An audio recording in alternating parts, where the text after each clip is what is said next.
અમદાવાદ જિલ્લાના ધોળકા તાલુકાના વટામણ ગામના કન્યા પ્રાથમિક શાળાના વિદ્યાર્થીઓને સ્કૂલે જવા માટે પાકી સડક વંચિત.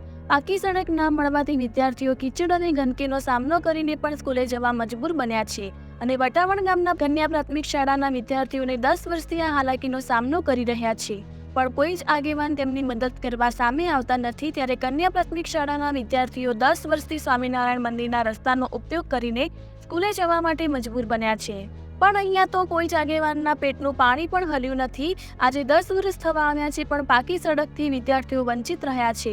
વટામણ કન્યા પ્રાથમિક શાળાના વિદ્યાર્થીઓ સ્વામિનારાયણ મંદિરના રસ્તાનો ઉપયોગ કરે છે, ત્યારે મંદિરથી થોડાક જ દૂર વીજવાયરનો થાંભલો આવેલો છે. ત્યાં આગળ થાંભલો નમી જવાથી લોખંડના તાળિયાથી થાંભલાને ટકાવી રાખવામાં આવેલ છે.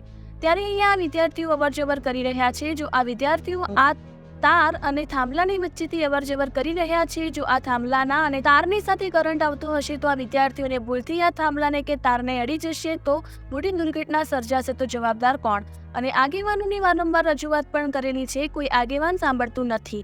તેમને તો વોટ લેવાનો હોય ત્યારે જ આવે છે અને આપણું સાંભળી અને આવું કામ કરવાનું હોય તો તેમની સાંભળવાના કાન બંધ હોય છે અને વોટ લેવાના હોય ત્યારે મોટી મોટી વાતો કરતા હોય છે. આગેવાનો માટીના તલાવડા ખોદવાના હોય તો તેમને મજા આવે, આવા રસ્તા બનાવવામાં મજા આવતી નથી. રિપોર્ટર મહેશ મકવાણા, અમદાવાદ.